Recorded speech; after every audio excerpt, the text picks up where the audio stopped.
What's good, YouTube? We're talking college sports in the Deep South, where college football is king. And on the plains of Auburn, the battle cry is War Eagle. Once again, it's Kennard Vernon Stewart here on the podcast for Vernon Speaks Sports Auburn. We're talking a little Auburn football on a beautiful Sunday afternoon here in the Deep South. And we're talking a little bit of scheduling for the Auburn Tigers.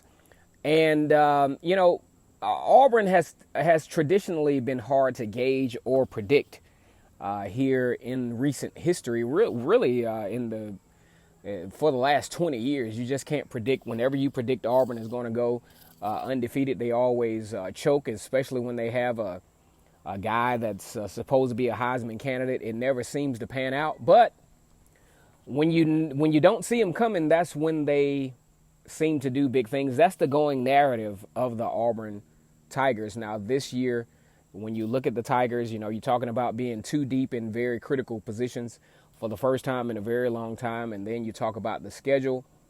A lot of folks say, hey, Auburn has one of the toughest schedules in college football. And my thing is this, when you play in the SEC, especially in the SEC West, and you're a team that has to face Alabama and Georgia every year, your schedule is just tough by default. So we're not going to cry about the schedule. Auburn has what they have. Also talking about a Power 5 opponent in Oregon to start the season off. So just off rip, Auburn has a very, very tough schedule. But blah, blah, blah, boo-hoo-hoo, cry me a river. For the Auburn Tigers, it is what it is. You have to make it happen. And I think in 2019, Auburn has the roster to actually make some interesting things happen in 2019. And before I get started, I'm not going to boldly predict that Auburn will win the SEC and then go into the college football playoffs. A lot of moving parts have to happen. However, when I look at what Auburn has coming back and what they're up against, I think Auburn has an opportunity, a very legitimate opportunity to really, really solidify themselves back into the conversation of being a relevant piece to the SEC puzzle. You're talking about starting out against Oregon. Oregon has a lot of great things coming back. A great quarterback in Justin Herbert and also C.J. Verdell. And in my opinion, one thing to note for Oregon is one of the more elite secondaries in college football. Auburn has a great opportunity in a neutral site location, taking on the Oregon Ducks, to really start off the season on a high level.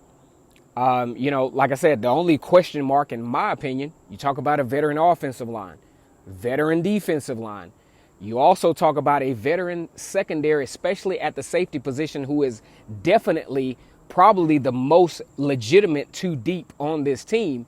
You talk about Jeremiah Denson and Daniel Thomas. Then you team that up with Jamie Sherwood and Smoke Monday. Very, very nasty safety position for the Auburn Tigers. Then you team that up with a great nickelback in Christian Tutt, who can play virtually any position in the secondary, in my opinion. And then probably, two very talented cornerbacks in, you talk about Noah Igbenogany and Javaris Davis. As to the secondary, I think is solid for the Auburn Tigers coming into this year. And you also talk about the defensive line coming into the Oregon game. Very good opportunity for the Auburn Tigers. One thing to note is the fact that we kind of sort of think we know what Oregon has to offer offensive-wise. Very good offense in C.J. Verdell. We think the wide receivers will be much improved for the Oregon Ducks. But the nation just really doesn't know what to expect out of the Auburn offense. You talk about an Auburn offense that, say, if Chip Lindsey was continuing to call plays in the Music City Bowl, we would have probably predict that Purdue would have beaten Auburn. But with Gus Malzahn exclusively calling the plays and not even really having to open the playbook up, scoring a record-breaking amount of points in the first half. I think it was like 49, 56 points, the most ever scored in a bowl game. Purdue is a team that beat Ohio State during the regular season. So that gave you kind of a blueprint of what Auburn had to offer, from an offensive standpoint coming into the 2019 season. you look at the stretch between, Texas A&M and LSU.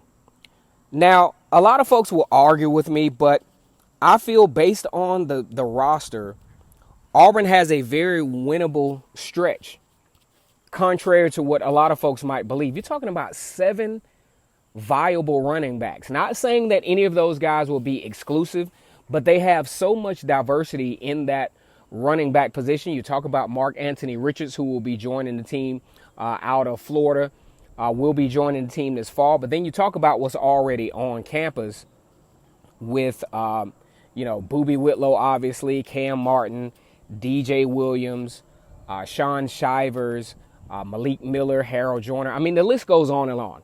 For the first time in a long time, Auburn does not have a one-trick pony going on at the running back position, which makes this team somewhat very quietly dangerous in the college football world.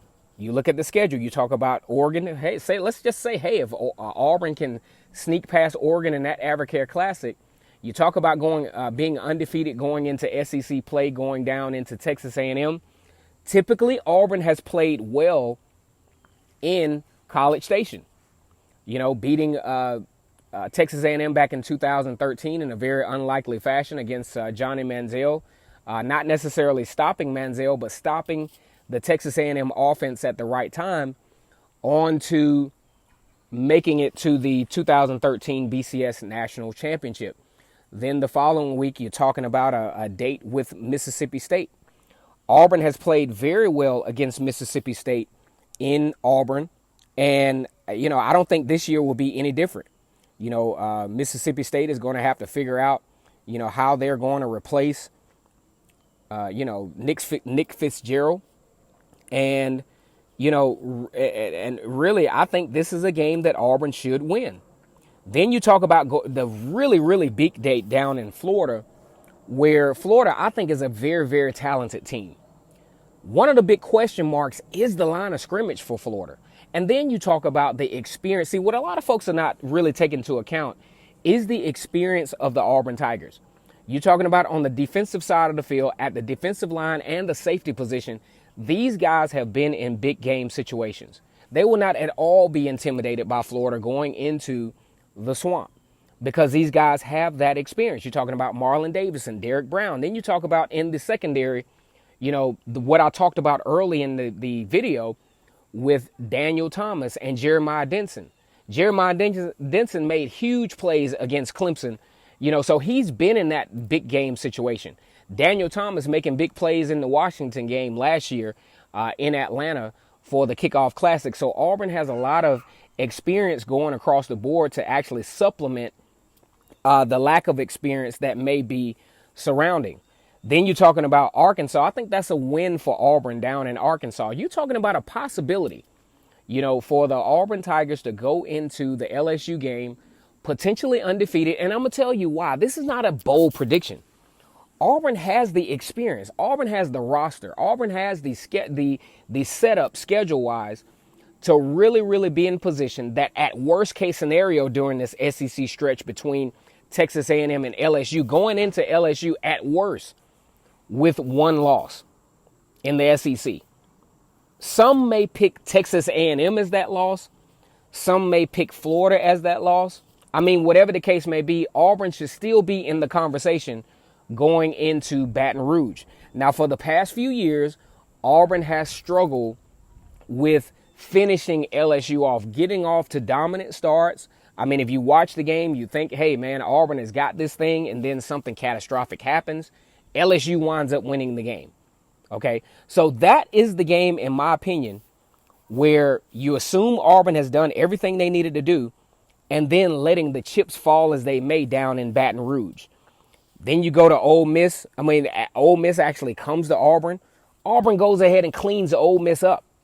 And then, for the first time in a long time, Auburn actually has a bye week in between Ole Miss and Georgia, which could be huge as Georgia comes to Auburn. Georgia traditionally does not play well in Auburn. And if you look at Kirby Smart's track record, Kirby Smart has not won that SEC game on the road as of yet. And as a matter of fact, not only does he lose the game, he loses the game by double digits. Then you got a Samford, who Auburn goes ahead and cleans them up. And then the big date against Alabama in Jordan Hare. Now, for the last few years, not counting the Jeremy Johnson year, but you talk about Nick Marshall year, you're talking about the Jarrett Stidham year, Alabama has not played well. They have not stuck with what works. They make every mistake possible. They play very tight in Jordan Hare Stadium. So you're setting up a stage to where the Alabama game could make some noise as to who goes to the SEC West, who wins the SEC West and represents the SEC West in the SEC Championship. Now, a lot of things have to happen. I think that LSU game will be the litmus test for the Auburn Tigers. LSU has a lot coming back. Joe Burrows is going to be playing with a hell of a lot of confidence, with a great offensive line, and has a plethora of receivers to throw the football to. But as we do the schedule analysis for the Auburn Tigers is really set up in a huge kind of way to make some huge noise in the SEC West and being very respectable down the stretch. So how do I think it will happen? Well, worst case scenario, you're talking about a 9-win Auburn team this year, with a 10 winning that 10th game in a New Year's Six Bowl, because all you really need is 9 wins regular season to make it to a New Year's Six Bowl. But if Auburn can figure out a way to own that stretch between Texas A&M and LSU, we feel like they're going to beat Ole Miss anyway. But go into November and letting the chips fall as they may, Auburn could be that team that shocks America and just blitz the Vegas predictions and betting lines and all those different things. Auburn could be that team that really makes some noise down the stretch. And like I said, this is all speculation up to this point, but when you look at the roster, you look at the two deep, you look at the coaching staff, you look at Gus Malzahn calling plays and having a viable dual threat quarterback, this thing is set up to where it could happen.